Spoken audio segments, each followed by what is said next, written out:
नमस्कार. अध्ययन स्पर्धा परीक्षा हेल्प डेस्क या आपल्या यूट्यूब चॅनेलवर सर्वांचं सहर्ष स्वागत. सीटीटी सप्टेंबर 2026 साठी पेपर क्रमांक 2 SST 60 प्रश्न 60 मार्कांची तयारी.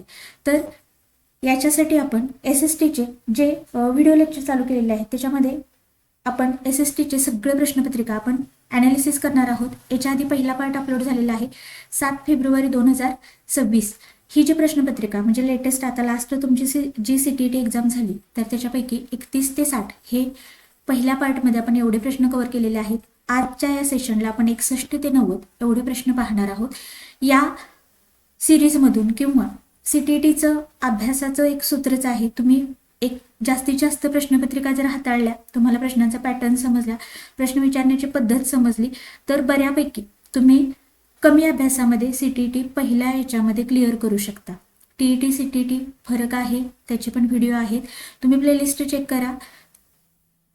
फेब्रुवारी 2026 साठी देखील आपण बराचसा कंटेंट दिला होता ज्याच्यामध्ये तुमचे मराठीच्या बऱ्याच प्रश्नपत्रिका, भाषा 1 भाषा 2च्या आणि SSTच्या सगळ्या प्रश्नपत्रिका आपण ॲनालिसिस केलेल्या होत्या. त्याच पद्धतीनं सप्टेंबरसाठी पण आपण ही सिरीज प्रोव्हाइड करत आहोत. त्यामुळं जे कोणी CTTची तयारी करत आहेत पेपर क्रमांक 2, तुमच्या या अभ्यासामध्ये तुम्हाला या आपल्या यूट्यूब चॅनलची नक्की मदत होईल आणि एक 8 ते 10 मार्क्स तुमचे 100% वाढतील. त्यामुळे चॅनल सबस्क्राईब करून ठेवा, लाईक करा, तुमच्या मित्रमैत्रिणींना शेअर करायला विसरू नका. इथून आपला हा जो सेक्शन आहे तर तो पार्ट आपला तिसरा आहे. याच्यामध्ये 31 पासून 90 एवढे 60 प्रश्न आपल्याला याच क्रमाने तुम्हाला प्रश्नपत्रिकेमध्ये प्रश्न आलेले असतात. पार्ट 2 मध्ये देखील तुम्हाला 31 ते 90 याच क्रमांकाचे प्रश्न दिसतील, पण ते ज्यांनी मॅथ्स आणि सायन्स, ज्यांचं मॅथ्स आणि सायन्स आहे तर त्यांच्यासाठी 31 ते 90 हे प्रश्न सोडवायचे असतात. पार्ट 2 मधील आपलं सोशल सायन्स हे तुम्हाला पार्ट 3 मध्ये दिलेले असेल. हे आहे आपली मेन बुकलेट. तर याच्यामध्ये आपण 31 पासून 60 पर्यंतचे प्रश्न याच्या आधी कव्हर केले, त्यामुळं आता डायरेक्ट आपण चालू करणार आहोत 61 नंबरच्या प्रश्नापासून. तर बघा, प्रश्नांचं स्वरूप, प्रश्न विचारण्याची पद्धत एकदा लक्षात आली तर CTT अवघड नाही. आणखी सगळ्या प्रश्नपत्रिका तुम्ही मॉक टेस्टच्या स्वरूपामध्ये सुद्धा सोडवू शकता. त्याच्यासाठी तुम्हाला काय करायचं आहे तर, आणि अगदी फ्रीमध्ये विनामूल्य आपलं जे टेलिग्राम चॅनल आहे, डिस्क्रिप्शन बॉक्समध्ये लिंक आहे, ते चॅनल जॉईन करा. तर तुम्हाला एक ॲप दिलेला आहे, त्या ॲपची लिंक आहे, ॲप कसं वापरायचं त्याच्याबद्दल व्हिडिओ आहे. त्या ॲपमध्ये तुम्हाला इंग्लिश आणि हिंदी दोन्ही भाषेतून तुम्हाला प्रश्नपत्रिका आहेत मागील, त्या तुम्ही जसं तुम्ही मॉक टेस्ट सोडवता त्या पद्धतीने सोडवू शकता, तुमचा स्कोर चेक करू शकता. त्या सरावातून पण देखील तुमची बरीचशी तयारी होऊन जाईल. त्यामुळे ते ॲप तुम्ही डाउनलोड करायलाच हवं. त्यामुळे तुम्ही टेलिग्राम चॅनल आपलं जॉईन करा, तिथे तुम्हाला लिंक मिळून जाईल. 61 नंबरचा प्रश्न घेऊया. SST पेपर क्रमांक 2 7 फेब्रुवारी 2026च्या प्रश्नपत्रिकेतील नीचे 2 कथन दिए गए हैं जिनमें एक अभिकथन है, दूसरा रीजन है. ए आणि आर. ए म्हणजे अभिकथन आहे आणि आर काय असतं, त्या अभिकथनाचं कारण आर मध्ये दिलेलं असतं. त्यानुसार हा प्रश्न प्रकार. अभिकथन वाचून घेऊया. सामाजिक विज्ञान का अध्ययन छात्रों में समकालीन समाज की बेहतर समझ विकसित करने के लिए सहाय्यक होता है. आता हे झालं कथन. या कथनाचंच कारण तुम्हाला आर मध्ये दिसते का तेवढं चेक करायचं असतं. कारण सामाजिक विज्ञान की शिक्षा छात्र को समाज के प्रभावी सदस्य बनाने के लिए तथा आत्मविकास के लिए आवश्यक ज्ञान, कौशल्य और सही दृष्टिकोन प्रदान करती है. आता विधान आणि कारण, समाजशास्त्र विषय समाजाबद्दल जे किंवा समाजाला जाणून घेण्याची जी विचारक शक्ती आहे तर ती चांगल्या प्रकारे विकसित करतं आणि त्याचंच कारण तुम्हाला आर मध्ये दिलेलं आहे. त्यामुळं दोन्हीचा परस्पर संबंध आहे. अभिकथनचंच कारण आर मध्ये दिलेलं आहे. दोन्ही विधानं बरोबर आहेत आणि RA चं स्पष्टीकरण देखील करत आहे. त्यामुळे उत्तर असेल आपलं ऑप्शन क्रमांक 4, ए और आर दोनों सही है तथा RA की सही व्याख्या करता है. 62 नंबरचा प्रश्न बघूया. सामाजिक विज्ञान शिक्षण एक टिंब है. क्या है? पेशेवर गतिविधि, तथ्यों के प्रसारण की प्रक्रिया, याद रखने की कोचिंग, व्यक्तिगत गतिविधि. जे येणार नाही ते काढून टाकलं की आपण उत्तरापर्यंत सहजगत्या पोहोचू शकतो. बघा, समाजशास्त्र विषय याद रखणे की फक्त आठवण्यासाठी याचा उपयोग होतो का? नाही. किंवा व्यक्तिगत गतिविधी आहे का? नाही. फक्त तथ्य जे आहेत किंवा जे फॅक्ट्स आहेत तर त्या फक्त दिल्या जातात का? नाही. त्यामुळे 2, 3, 4 उत्तर असू शकत नाही. त्यामुळं ऑटोमॅटिक उरलेला पर्याय आपलं उत्तर असेल ऑप्शन क्रमांक 1, पेशेवर गतिविधी आहे. पेशेवर गतिविधि, प्रोफेशनल एक्टिविटी आहे। 63 नंबर, विद्यार्थियों को पृथ्वी के विभिन्न भागों की व्याख्या करने के लिए निम्न में लिखित में से कौन सी शिक्षण अधिगम सामग्री या सामग्रिया सबसे उपयुक्त है। आता बघा 63 नंबरचा प्रश्न समजून घ्या। इथे तुम्हाला ग्लोब दिलेला आहे, नकाशा दिलेला आहे, ॲटलस दिलेला आहे आणि प्रश्न काय विचारलेला आहे, पृथ्वीचे जे विभिन्न भाग आहेत त्यांची व्याख्या करण्यासाठी किंवा ते दाखवण्यासाठी कोणतं साहित्य आपल्याला उपयोगात येईल। ग्लोब आहे, नकाशा आहे, ॲटलस आहे। ग्लोब म्हणजेच काय, पृथ्वीची प्रतिकृती, त्यामुळे ए आपल्या उत्तरामध्ये 100% पाहिजे। ए नसलेला पर्याय कट करून टाका, इथं ए नाही हा पर्याय कटला। नक्षा किंवा मॅप, मॅप पण आपल्या उत्तरामध्ये पाहिजे, बी, त्यामुळे बी नसलेला पर्याय बघा, हा गेला, हा गेला, 3 पर्याय आपले एलिमिनेशन टेक्निकने गेले, त्यामुळं उरलेला जो पर्याय आहे तर ते आपलं उत्तर असेल ए आणि बी। ॲटलास येणार नाही, ॲटलास येणार नाही। पृथ्वीचे विविध भाग दाखवण्यासाठी आपल्याला ग्लोब आणि नक्षा म्हणजे ग्लोब आणि मॅप या दोन्हीचा वापर होईल, ॲटलस येणार नाही। उत्तर असेल ऑप्शन क्रमांक 4 ए और बी। 64 नंबरचा प्रश्न, निम्नलिखित में से कौन सी शिक्षण विधि बच्चों के लिए सामाजिक विज्ञान को आनंदप्रद बनाने के लिए शिक्षक और शिक्षिका द्वारा प्रयोग की जानी चाहिए। विविध पद्धती दिलेल्या आहेत, विद्यार्थ्यांचं जे शिक्षण अध्ययन आहे तर ते आनंददायी बनवण्यासाठी कोणती पद्धती जास्त उपयुक्त ठरेल। तर बघा, संग्रहालय की यात्रा का आयोजन, एखादं म्युझियम असेल तर त्याला भेट दिली जाते, तर अशा पद्धतीच्या यात्रेचं आयोजन करणे किंवा भेटीचं आयोजन करणे ए आपल्या उत्तरामध्ये असायला हवं। ए नसलेला पर्याय 1 गेला। त्याच्यानंतर बघा, सामाजिक विज्ञान सप्ताह मनाना, समाजशास्त्र विषयाचे आपण आठवडे साजरे करू शकतो, हे पण उत्तरामध्ये पाहिजे, त्यामुळं हा पर्याय कटला। मी कशी उत्तर काढत आहे व्यवस्थित बघा, या टेक्निकचा जर एलिमिनेशन टेक्निकचा तुम्ही प्रॉपर वापर केला, उत्तर माहीत नसलं तरी आपण 8 ते 10 प्रश्न या फक्त टेक्निकने बरोबर आणू शकतो। आणि तुमचा अभ्यास किती आहे याच्यापेक्षा तुम्ही पेपर कसा सोडवता हे जास्त मॅटर करतं परीक्षेमध्ये, त्यामुळं कमी अभ्यासामध्ये पण पास होण्यासाठी जर तुम्ही काही लॉजिक असतील, काही ट्रिक्स असतील तर त्या वापरल्या तर तुम्ही सहजगत्या पास होऊ शकता। बघा, अगदी फक्त लॉजिक वापरून किंवा ट्रिक वापरून पास होऊ शकतं का, नाही, पण जो आपण अभ्यास केलेला आहे तो अभ्यास प्लस या गोष्टी जर तुम्ही अंमलात आणले तर यश तुम्हाला नक्की मिळतं। सी, रात्री आकाश देखने के लिए प्रोत्साहित करणार, रात्रीच्या वेळी आकाशामध्ये तुम्हाला चंद्र दिसेल, तारे दिसतील, तर या सगळ्या गोष्टी पाहण्यासाठी, समजून घेण्यासाठी विद्यार्थ्यांना प्रोत्साहन देणे, हे पण आपल्या उत्तरामध्ये पाहिजे। आता डी बघा, सामाजिक तथ्य से संबंधित बृहत सांख्यिकीय डेटा साझा करणं, जर तुम्हाला विद्यार्थ्यांना आपण खूप सारी आकडेवारी दिली तर विद्यार्थी इंटरेस्ट घेऊन किंवा आवडीने तो घटक शिकणार नाही, त्यामुळे डी उत्तरामध्ये नको। इथं तुम्हाला डी नको आहे, डी असलेले सगळे पर्याय ऑटोमॅटिक कटले, उत्तर असेल ऑप्शन क्रमांक 4 ए बी सी। 65 नंबरचा प्रश्न बघूया, पुन्हा 2 कथनं दिलेले आहेत आणि सही उत्तर हे फक्त व्यवस्थित बघायचं, सही या गलत, आपल्याला योग्य उत्तर निवडायचं आहे, म्हणजे दोन्ही कथनापैकी योग्य काय आहे। पहिलं कथन है, सामाजिक विज्ञान में सार्थक अधिगम सूचना के भंडारण और पुनर्प्राप्ति के लिए उत्पादक प्रक्रिया है। आणि 2 कथन दिलेले आहे, सूचना भाषा मौखिक या सांकेतिक और कार्य करना आपस में घनिष्ठ रूप से जुड़े हुए हैं। आता 65 मध्ये तुम्हाला 2 विधाने दिलेली आहेत, 2 विधाने बघा। पहिलं विधान, सामाजिक विज्ञान में सार्थक अधिगम सूचना के भंडारण और पुनर्प्राप्ति की एक उत्पादक प्रक्रिया आहे, हे विधान चुकीचं आहे। दुसरं, सूचना भाषा और कार्य करना आपस में घनिष्ठ रूप से जुड़े हुए, तर ह्या गोष्टी परस्पर संबंधित आहेत, हे विधान बरोबर आहे। पहिलं चूक, दुसरं बरोबर। बघा, कथन 1 गलत परंतु कथन 2 सही, असा पर्याय कुठे आहे, ऑप्शन क्रमांक 3 मध्ये, उत्तर असेल ऑप्शन क्रमांक 3। 66 नंबरचा प्रश्न, पुन्हा 2 कथनं दिलेले आहेत। कथन 1, लोकतांत्रिक पद्धति में अधिकारों के केंद्रीकरण जैसे कि पंचायती राज व्यवस्था ने बहुत महत्व हासिल किया है। कथन 2, पंचायती राज व्यवस्था का उद्देश्य लोगों की सहभागिता के स्तर को ऊंचा उठाना है। बघा, पंचायती राज्य व्यवस्था जी आहे, पंचायती राज व्यवस्था म्हणजे काय, तर ग्रामीण स्थानिक संस्था ज्याच्यामध्ये ग्रामपंचायत आहेत, पंचायत समिती आहे, जिल्हा परिषद आहे, तर पंचायती राज व्यवस्था उद्देश काय आहे त्याचा, तर लोकांची सहभागिता वाढवणे। उत्तर म्हणजे कथन 2 काय आहे, बरोबर आहे। आता इथं पहिलं कथन वाचूया, लोकतांत्रिक पद्धती में अधिकारों के केंद्रीकरण जैसे पंचायती राज व्यवस्था ने बहुत महत्व हासिल कर दिया. आता इथं शब्द केंद्रीकरण हा पूर्णपणे चुकीचा आहे. तर लोक अधिकारांचं विकेंद्रीकरण अपेक्षित असतं पंचायती राज व्यवस्थेमध्ये.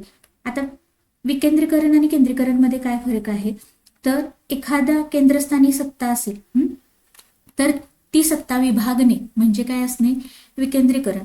तर बघा, सत्तेचं विकेंद्रीकरण म्हणजे पंचायती राज व्यवस्था जिल्हा पातळीवर तालुका पातळीवर आणि गाव पातळीवर सत्तेचं विकेंद्रीकरण केलेलं आहे, सत्ता विभागलेली आहे. त्यामुळे इथे विकेंद्रीकरण शब्द पाहिजे, केंद्रीकरण नाही. त्यामुळे कथन एक गलत, कथन दो सही.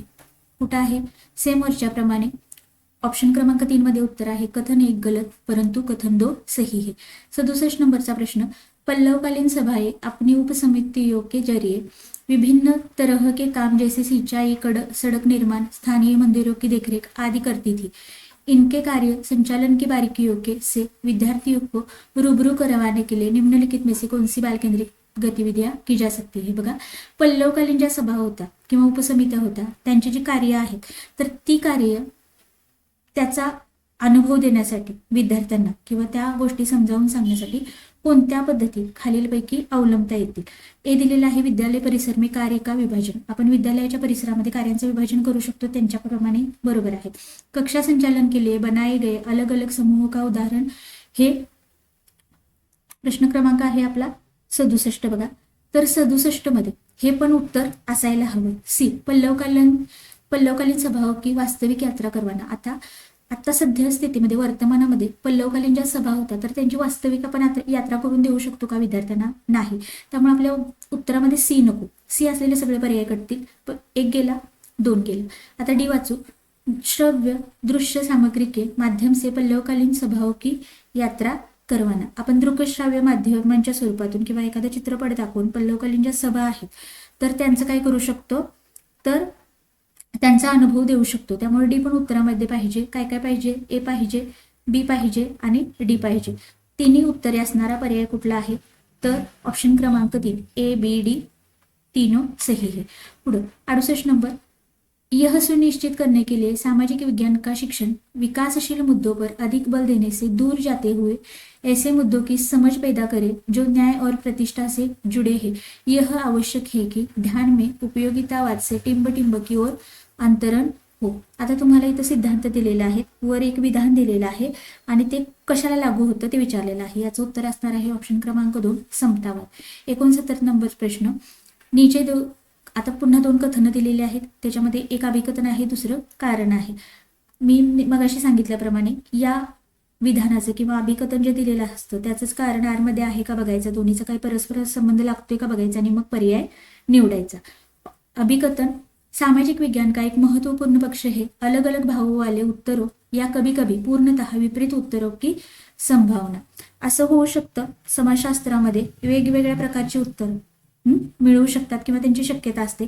आता कारण काय दिले, सामाजिक विज्ञान की शिक्षक या शिक्षिका के लिए पीठासीन होकर प्रवचन देने की पारंपरिक आदत से हटना जरूरी है. बघा, समाजशास्त्र ज्याच्यामध्ये इतिहास असेल, भूगोल असेल, नागरिकशास्त्र आपण शिकतो तर हे विषय किंवा समाजशास्त्र आपण शिकवत असताना जी पारंपरिक पद्धती आहे तर तीच पद्धती काय करत असतो, वापरत असतो. आणि त्या पद्धतीपासून शिक्षिकेने काय केलं पाहिजे किंवा ती सवय आपली दूर करून आपण नवीन पद्धतींचा अवलंब केला पाहिजे. तर ए आणि आर दोन्ही बरोबर आहे, दोन्हीचा परस्पर संबंध आहे. त्यामुळे उत्तर असेल ए और आर दोनों सही, आर ए की सही व्याख्या करता है. अभिकथन दिलेलं आहे, त्याचं कारण आर मध्ये दिलेलं आहे जे की बरोबर आहे. प्रश्न क्रमांक 70, भारतीय उपमहाद्वीप में लोहे का प्रयोग लगभग 3000 साल पहले शुरू हुआ है. विद्यार्थियों में ऐसे ऐतिहासिक घटनाओं की समझ को विकसित करने के लिए उन्हें क्या कार्य देंगे. पूर्णपणे ऍप्लिकेशन बेस्ड क्वेश्चन आहे. 3000 वर्षापूर्वी लोखंडाचा वापर सुरू झाला.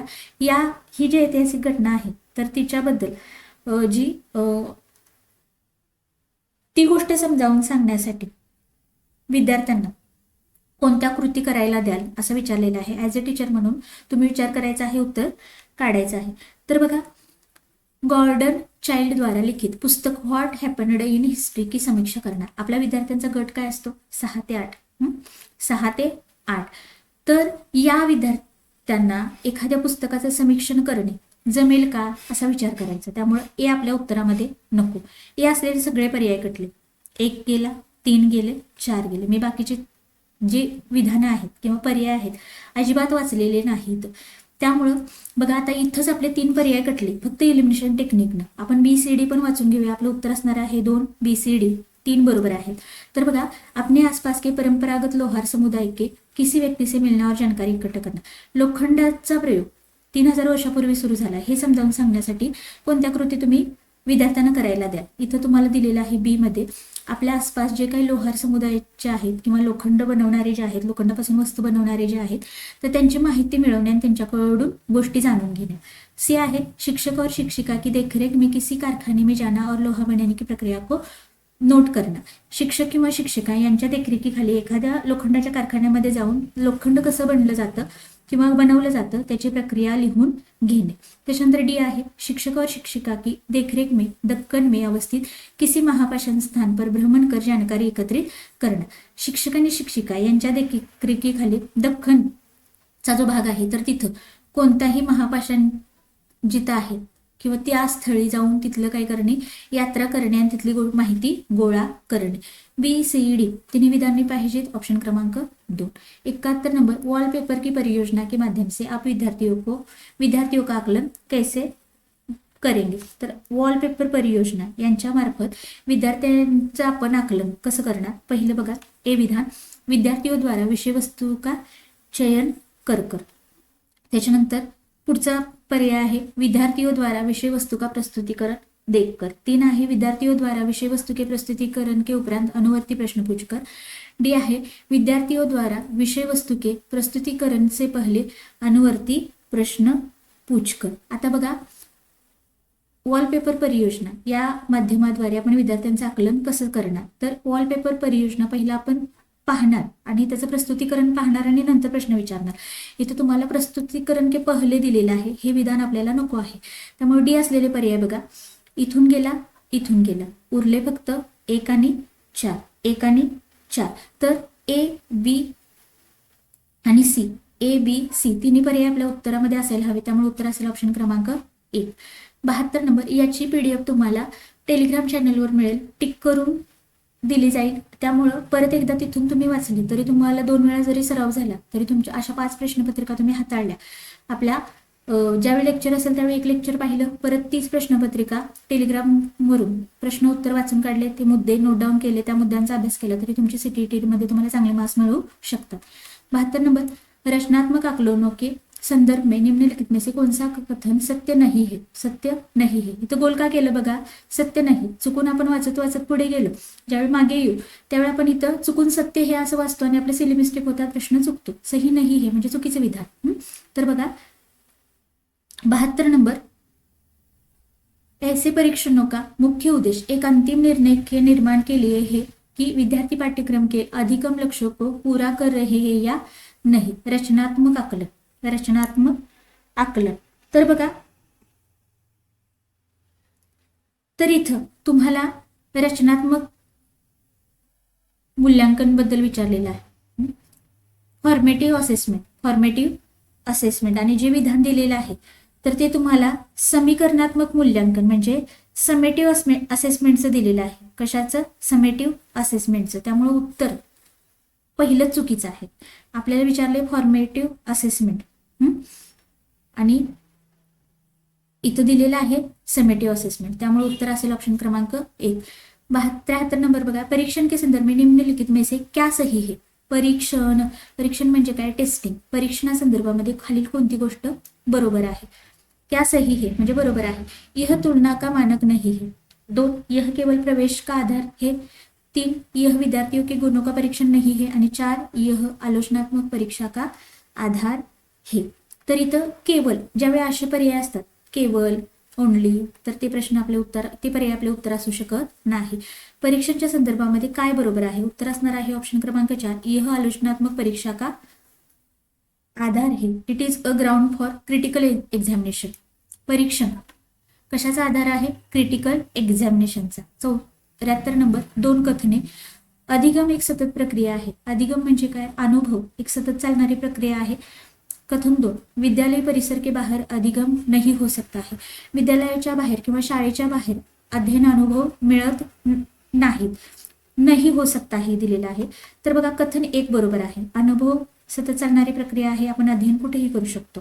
विद्यालयाच्या बाहेर अध्ययन अनुभव घेऊ शकत नाही किंवा आपण घेऊ शकत नाही असं विचार इथं दिलेलं आहे कथन 2 मध्ये. तर हे पूर्णपणे चुकीचं आहे. सायन्स बघा, एखादं आपण लिंबू सरबत बनवत असताना पण जी काही प्रक्रिया होते, जी काही प्रोसेस होते, त्यातून आपल्याला सायन्स कळतं. भौतिक बदल आहे की रासायनिक बदल आहे. त्यामुळं कथन 2 चुकीचं आहे. सेम मगाच्या पद्धतीनं प्रश्न आहे आणि त्याचं उत्तर पर्याय क्रमांक 3 मध्ये दिलेलं आहे. कथन 1 सही परंतु कथन 2 गलत. आता इथं कथन 1 बरोबर आहे, कथन 2 चुकीचं आहे. कथन 1 सही किंतु कथन 2 गलत. पुढे 75 नंबर, अभिकथन रीजन. अभिकथन काय दिले? परीक्षण का एक नैदानिक कार्य है किसी विशेषता की उपस्थिति या अनुपस्थिति को इंगित करना. परीक्षण म्हणजे काय? टेस्टिंग. परीक्षण म्हणजे टेस्टिंग. तर काय सांगितलेलं आहे? परीक्षण एक नैदानिक कार्य आहे, उपचारात्मक कार्य आहे, ज्यामुळं उपस्थिती आणि अनुपस्थिती दर्शवली जाते. आता कारण काय दिलेलं आहे? परीक्षण एक घटना या स्थिति है जिसमें प्रश्नों या समस्याओं का एक समूह शामिल होता है जो किसी व्यक्ति की अधिकतम गुणवत्ता का विश्लेषण करता है या उनके ज्ञान क्षमताओं आदि का निर्धार करता है. प्रश्न क्रमांक आहे 75. तर बघा, अभिकथन आणि कारण दोन्ही परस्पर संबंधित आहेत. एचं कारण आर मध्ये दिलेलं आहे. उत्तर असेल ऑप्शन क्रमांक 4. 76 नंबर, 2 कथने. विद्यालय शिक्षा में पेपर पेंसिल परीक्षण शिक्षार्थियों के परीक्षण का एकमात्र तरीका है.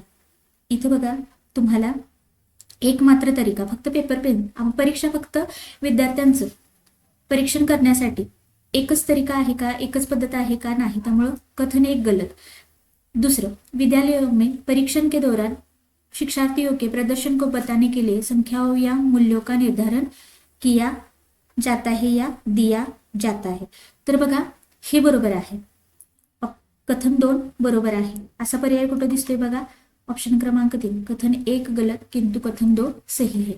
पुढे 77 नंबर, वह स्थान जहां दस्तावेज और पांडुलिपियां भंडारित की जाती है तथा वर्तमान में सभी राष्ट्रीय और राज्य सरकारों के पास है जहां वे अपने सभी प्राचीन कार्यालय अभिलेख या कार्य विवरण रखते हैं. बघा, काही दस्तावेज असतील, जुने काही लिखित साहित्य असेल किंवा पुरावे असतील, अवशेष असतील, तर ते जे लिखित साहित्य आहे, दस्तावेज आहे, तर ते जे त्यामध्ये ठेवले जातात त्याला काय म्हटलं जातं? तर त्याला म्हटलं जातं अभिलेखागार. आणि आशियातील किंवा भारतातील सर्वात मोठे अभिलेखागार कुठं आहे?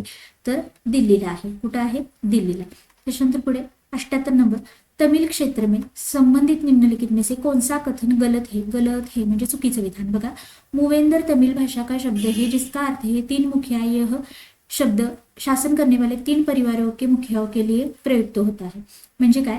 मूवेंदर हा एक तमिळ शब्द आहे ज्याचा संगम साहित्यामध्ये उल्लेख आहे. आणि हा मूवेंदर शब्द कुणाला उच्चारला जातो? तर दक्षिणेकडच्या ज्या 3 सत्ता होत्या, चोर, चेल आणि पांडे, तर त्यांचे जे प्रमुख आहेत, तर त्या 3 प्रमुखांना एकत्रित मूवेंदर म्हटलं जायचं. दुसरं विधान, शासन करने वाले. आता हे पहिलं विधान आपलं बरोबर आहे. शासन करने वाले 3 परिवार थे, चोल, चेर, पांडे. हे पण बरोबर आहे. तीसरं, 3 मुखियाओं में प्रत्येक के पास सत्ता केंद्र कितने थे? 3 थे. 4, संगम कविताएं मूवेंदर का उल्लेख करते. हे संगम साहित्यामध्ये मूवेंदर शब्दाचा उल्लेख आहे का? आहे. आता हे विधान का चुकीचं आहे बघा? ऑप्शन 3. तर 3 मुखिया म्हणजे एकूण मुखिया किती? चोर, चेर आणि पांडे 3 जण आहेत. तर या प्रत्येकाकडे किती सत्ता केंद्रे होती? तर 1 म्हणजे किती? 2. एकत्रित 2. तर बघा, प्रत्येकी 2-2 धरलं तर एकूण सत्ता केंद्र किती झाले? 6. तर इथं प्रत्येकाकडे जर 3-3 असतील तर एकूण 9 होतात. तर इथं आकडा किती पाहिजे होता? 2. आकडा किती पाहिजे होता? इथं अंक असायला होता 2. त्यामुळे हे विधान फक्त चुकीचं आहे. इथं 3 सत्ता केंद्र दिलेले आहेत, तर तिथं आपल्याला असणार आहेत उत्तरामध्ये 2. 79 नंबर, आता अभिकथन बघा, राज्य और धर्म के मध्य संबंध वर्तमान समय में भारतीय राजनीति में वाक युद्ध का आधार हो सकता है पर इतिहास व्यवहारिक समाधान प्रस्तुत करता है. बघा, उपयुक्त अभिकथन के लिए कारण या कारणों का चयन कीजिए. वर एक तुम्हाला अभिकथन दिलेलं आहे. काय दिलेलं आहे?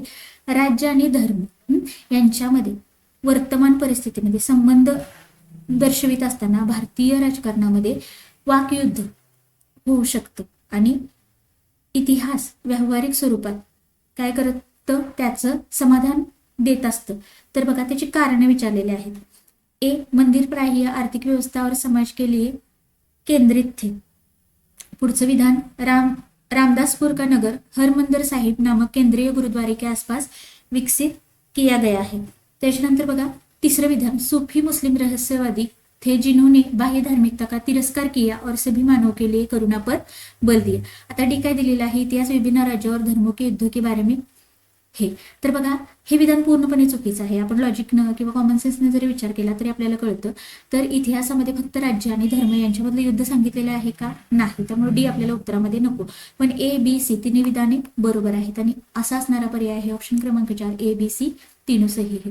80 नंबर, 12वीं शताब्दी के लिए असामान्य कल्हण ने विविध प्रकार के स्रोतों का इस्तेमाल किया.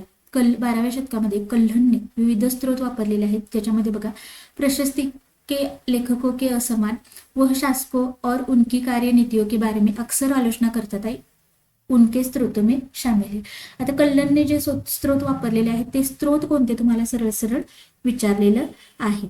तर बघा याचं उत्तर असणार आहे ऑप्शन क्रमांक 3, प्रारंभिक इतिहास, चष्मदीत विवरण, दस्तावेज आणि शिलालेख. कल्हणने 12व्या शतकामध्ये हे स्रोत वापरलेले आहेत.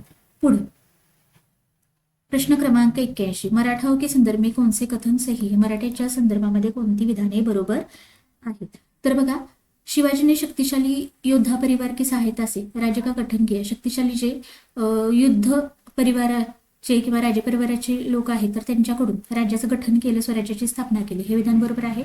शक्तिशाली योद्धा परिवार को देशमुख कहा जाता था. जे योद्धा परिवार होते शक्तिशाली त्यांना देशमुख म्हटलं जायचं. हे बरोबर आहे. एक स्थान पर स्थिर न रहने वाली कृषक पशुचारी मराठा सेना की रीढ़ थे. कृषक पशुचारी मराठा सैन्याचे काय होते, प्रमुख होते. तर हे विधान बरोबर आहे. एक स्थान पर स्थिर न रहने वाली कृषक पशुचारी कुणबी कहलाते थे. आता हे जे मराठा सैन्यामध्ये जे कृषक पशुचारी होते त्यांना कुणबी म्हटलं जायचं. तर हे पण बरोबर आहे. 4 विधाने बरोबर. ऑप्शन क्रमांक 2, ए, बी, सी और डी बरोबर.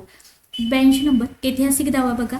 तर अहोम ने एक बहुत बड़ा राज्य बनाया. अहोम जे जनजाती आहेत, जे जमात आहे अहोम, तर त्यांनी एक मोठं साम्राज्य बनवलेलं आहे.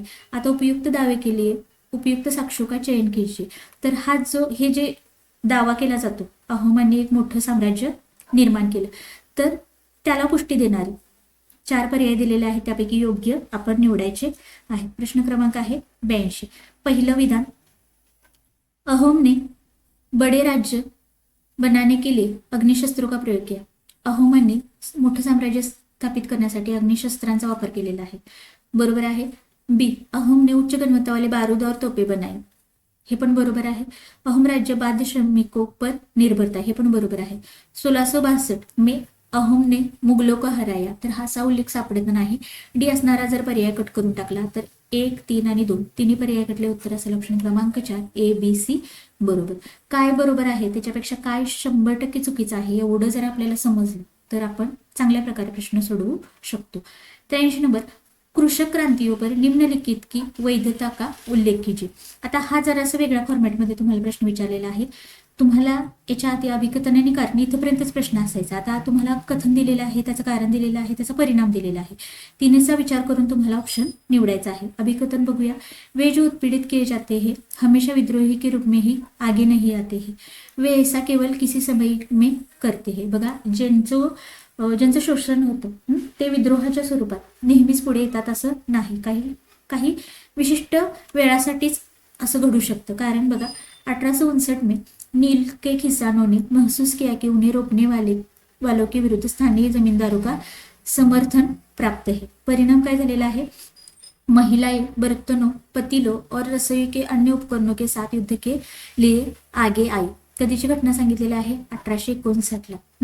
नीळ उत्पादन करणारे जे शेतकरी आहेत तर त्यांना जमीनदारांचं समर्थन कुणाच्या बाजूने आहे हे समजलं. त्याचा परिणाम काय झाला तर महिलांनी जे किचन मधलं सामान आहे, भांडी असतील, त्याच्यानंतर इतर जी गोष्टी असतील, वाटे असतील, तर या सगळ्यांचा उपयोग करून त्या भांडी घेऊन युद्धामध्ये उतरलेले आहेत. अभिकथन, कारण आणि परिणाम तर तिन्ही काय आहेत, बरोबर आहेत, वैध आहेत. त्यामुळे उत्तर असेल ऑप्शन क्रमांक 4, अभिकथन, कारण और परिणाम सभी वैध है. 84 नंबरचा प्रश्न, 18वीं शताब्दी के द्वितीय अर्धे के दौरान कंपनी की नीतियों से संबंधित कुछ तथ्य नीचे दिए गए हैं. 18व्या शतकातील किंवा 18व्या शतकामध्ये कंपनी, इंग्रज सरकार किंवा ईस्ट इंडिया कंपनीचे जे कायदे होते, नियम होते, तर त्याच्या संदर्भामध्ये काही फॅक्ट्स तथ्य दिलेले आहेत. तर त्याच्यापैकी सही काय विचारलेलं आहे, घटित होणे के क्रम से व्यवस्थित कीजिए. आता कोणत्या घटना कधी घडलेल्या आहेत त्यांचा क्रम लावायला तुम्हाला सांगितलेला आहे. प्रश्न क्रमांक आहे 84. तर बघा, तर पहिला आपण बघूया. कंपनी ने भारत में स्वर्ण और चांदी से माल खरीदा. सुवर्ण आणि चांदी यांचा वापर करून किंवा सोन्याचे शिक्के आणि चांदी यांचा वापर करून माल खरेदी केलेला आहे. ही झाली पहिली घटना. म्हणजे पर्याय आपला चालू व्हायला पाहिजे बी पासून. पर्याय 3 कटला, पर्याय 2 कटला. त्याच्यानंतर बघा दुसरी घटना, कारागिरोने गाव से पलायन शुरू कर दिया. तर कारागीर त्यांचे जे व्यवसाय आहेत तर त्याच्यावर गदा आणली इंग्रजांनी, त्यामुळे त्यांनी काय केलं, स्थलांतर करायला सुरुवात केली. 1 नंतर काय पाहिजे, बी नंतर ए पाहिजे, त्यामुळं बी नंतर इथं डी दिलेला आहे. हा पण पर्याय कटला, उत्तर असेल ऑप्शन क्रमांक 1. आता सिक्वेन्स बघूया. पहिला बी, दुसरी घटना ए, तिसरं काय आहे सी. बंगाल में इकट्ठे किए गए राजस्व से माल की खरीदारी को वित्त दिया जा सका. ही झाली तिसरी घटना. आणि चौथी घटना आहे कंपनी दिवान बन गई. दिवाणी अधिकार कंपनीला मिळालेले आहेत. ऑप्शन क्रमांक 1 बरोबर आहे. 85 नंबरचा प्रश्न, निम्नलिखित में से कौन से संस्थागत विकास वुड्स डिस्पैच का या प्रत्यक्ष परिणाम थे. आता इथं तुम्हाला 4 विधाने दिलेली आहेत. वुड्स डिस्पॅच त्याचे परिणाम कोणत्या गोष्टी होत्या हे दिलेलं आहे आणि इथं 4 विधानं. तर त्यापैकी किती विधानं वुड्स डिस्पॅचचे परिणाम होते हे विचारलेलं आहे. आकडा विचारलाय. ए बी सी बरोबर आहे असं काही विचारलं नाही. हा पण जरा वेगळ्याच पद्धतीचा प्रश्न आहे. किंवा याच वेळी किंवा याच मागे एक झाला अभिकथन कारण परिणाम, आणि हा अशा पद्धतीचा प्रश्न याच परीक्षामध्ये इथं सामील केलेला आहे फेब्रुवारीमध्ये. त्यामुळे बघा अशा स्वरूपाचा प्रश्न तुम्हाला सप्टेंबरच्या पण परीक्षेमध्ये 100% असू शकतो. परिणाम असणारे किती विधानं आहेत फक्त आकडा सांगायचा आहे. ए, प्रांतीय स्तर पर सरकारी शिक्षा विभागों की स्थापना, हे आहे शिक्षा का केंद्रीकरण गव्हर्नर जनरल के अधीन हुआ. केंद्रीकरण कुणाच्या अंतर्गत किंवा कुणाच्या हातात आलेला आहे, गव्हर्नर जनरलच्या. तिसरं, विश्वविद्यालय शिक्षा प्रणाली की स्थापना के लिए कदम उठाए गए. विश्वविद्यालय शिक्षा प्रणाली स्थापनेसाठी पाऊल उचलले गेले, हे पण पाहिजे. आता भारतीय सिव्हिल सेवा कॉलेजों की स्थापना इंग्लंड में हुई. तर हे विधान चुकीचं आहे. म्हणजे 3 विधाने बरोबर आहेत. तर उपयुक्त में से 3 म्हणजे आपल्याला किती पाहिजे, 3. पुढं प्रश्न क्रमांक 88, निम्नलिखित में से किसने तर्क दिया कि आर्य शासन के पहले स्वर्ण युग का अस्तित्व था, जब योद्धा किसान भूमि जोतते थे और मराठा देहात में न्यायसंगत तरीके से शासन करते थे. आता हे जे विधान आहे किंवा हा जो तर्क आहे तर तो कोणी लावलेला आहे असं विचारलेलं आहे. उत्तर असणार आहे ऑप्शन क्रमांक 3 ज्योतिराव फुले. त्याच्यानंतर पुढे 87 नंबर, गैर ब्राह्मण या नॉन ब्राह्मण आंदोलन पर निम्नलिखित कथनों पर विचार कीजिए. गैर ब्राह्मण जे आंदोलन आहेत त्याच्याशी संबंधित 3 विधानं दिलेले आहेत. सही विकल्प शून्य बरोबर विधान निवडा. पहिलं विधान, आंदोलन गैर ब्राह्मण जातियों के द्वारा किया गया जिनको शिक्षा की पहुंच थी. आता हे जे गैर ब्राह्मण आंदोलन आहे तर ब्राह्मण नसणाऱ्या व्यक्तींकडून, जातींकडून हे आंदोलन झालेलं आहे आणि ज्यांनी काय केलेलं होतं तर शिक्षा ग्रहण केलेले होते, म्हणजे जे शिकलेले होते तर तेच हे आंदोलनामध्ये सहभागी झालेले आहेत. हे आपलं बरोबर असणार आहे. त्याच्यानंतर बघा बी, पहिलं काय असणार आहे, ए बरोबर. बी, इस आंदोलन के द्वारा तर्क दिए गए की आर्य देशच नस्ल थे. आता आर्य हे मूळचे भारतीय आहेत तर हे चुकीचं आहे. आर्य परकीय आहेत असं सांगण्यात आलं, त्यामुळे बी आपल्या उत्तरामध्ये नको. आंदोलन उन गैर ब्राह्मण जातीयों से आया जो धनी और प्रभुत्वशाली थे. आता गैर ब्राह्मण आंदोलनामध्ये असे व्यक्ती सहभागी होते ज्यांनी शिक्षा ग्रहण केली होती, त्याचबरोबर ते श्रीमंत होते आणि प्रभुत्वशाली होते. त्यामुळे ए आणि सी फक्त उत्तरामध्ये पाहिजे. ऑप्शन क्रमांक 4 ए और सी वैध आहे. 88 नंबर, पुन्हा इथं 3 विधानं दिलीत, बरोबर विधान निवडा. बघा, किसी भी समाज में सामाजिक असुरक्षाएं विसंबंधन के भाव का परिणाम होती है। इस संदर्भ में भारतीय राष्ट्रवादी आंदोलन एक आंदोलन था। भारतीय राष्ट्रवादी आंदोलन त्याचं स्वरूप विचारलेलं आहे। एक, सरकार की संरचना के ऊपर लोगों की प्रभुत्व को मान्यता देने वाला। 2 आहे, वर्ग रंग और भाषा के अंतर को दूर करने वाला। 3 आहे, सरकार को ईश्वर के बराबर मान्यता देने वाला। भारतीय राष्ट्रवादी आंदोलनाशी संबंधित विधान निवडायचे आहेत। सरकारला ईश्वरासारखं मानणारं हे आंदोलन नव्हतं, त्यामुळे सी नको। वरची दोन्ही विधाने बरोबर आहेत, त्यामुळे उत्तर असेल ऑप्शन क्रमांक ए आणि बी बरोबर। 89 नंबर, यह 1864 में मद्रास या चेन्नई में स्थापित हुआ था। इसका उद्देश्य जाति भेदभाव को समाप्त करना, विधवा पुनर्विवाह को बढ़ावा देना और महिलाओं की शिक्षा को प्रोत्साहित करना था। इसने रूढ़िवादी हिंदू धर्म के अंधविश्वासों और रीति रिवाजों की निंदा की। इस आंदोलन और संस्थान की पहचान कीजिए।